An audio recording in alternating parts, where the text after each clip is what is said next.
ఖమ్మం జిల్లా సత్తుపల్లి పట్టణంలో చేపట్టిన కోట్లాది రూపాయల అభివృద్ధి పనులు సత్తుపల్లి పట్టణ ప్రగతికి నిలువెత్తు సాక్ష్యమని ఎమ్మెల్యే సండ్ర వెంకటవీరయ్య అన్నారు.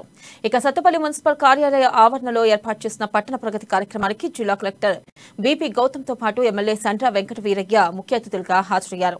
ముందుగా భారీ బతుకమ్మలతో పట్టణంలో ప్రదర్శన నిర్వహించారు. ఈ సందర్భంగా కనీవిని ఎరుకని రీతిలో సత్తుపల్లి పట్టణంలో అభివృద్ధి పనులు చేపట్టామన్నారు ఎమ్మెల్యే సండ్ర. సంక్షేమంలో జిల్లాలోనే సత్తుపల్లి మున్సిపాలిటీకి పెద్ద మొత్తంలో లబ్ధిదారులకు చోటు దక్కిందని చెప్పారు. ఈ సందర్భంగా పలువురు పారిశుద్ధ్య కార్మికులకు శాలువాలతో సత్కరించారు. స్వయం సహాయక సంఘాలకు 2.8 కోట్ల బ్యాంకులు లీకేజీ రుణాలను మెపా ఏపీఎం సుజాతకు చెక్ రూపేణా అందజేశారు. ఇక ఈ కార్యక్రమంలో మున్సిపల్ చైర్మన్ కూసంపూడి మహేష్, జిల్లా గ్రంథాలయ సంస్థ చైర్మన్ కొత్తూరు ఉమామహేశ్వరరావు, పార్టీ నేతలు, అధికారులు పాల్గొన్నారు. ఏర్పడక ముందు మన సత్తుపల్లి పట్టణం ఎట్లుంది, ఇప్పుడు ఎట్లుందో మీరందరూ కూడా చూశారు, అనుభవిస్తున్నారు.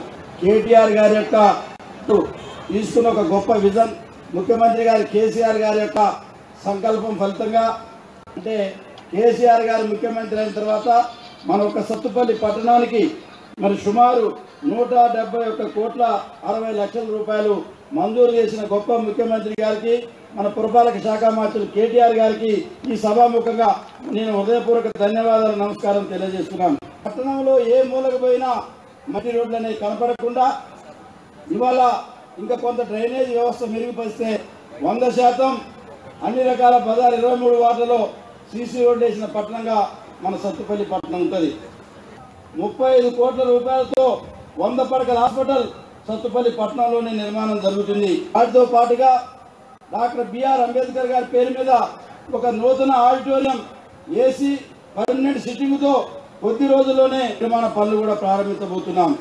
మైనార్టీ సోదరులకు 2 కోట్ల రూపాయలతో షాదీఖానా నిర్మాణం, రజక సోదరులకు మోడర్న్ దోబీకాట కమ్యూనిటీ హాలు, ఆల్రెడీ పిల్లర్లు కూడా లేచినాయి. చెరువుని బతుకమ్మ ఘాటుగా మార్చి ఆల్రెడీ అక్కడ నిర్మాణ పనులు జరుగుతున్నాయి. దాంతో పాటుగా ఒక నూతన లైబ్రరీ కూడా సత్తుపల్లి పట్టణానికి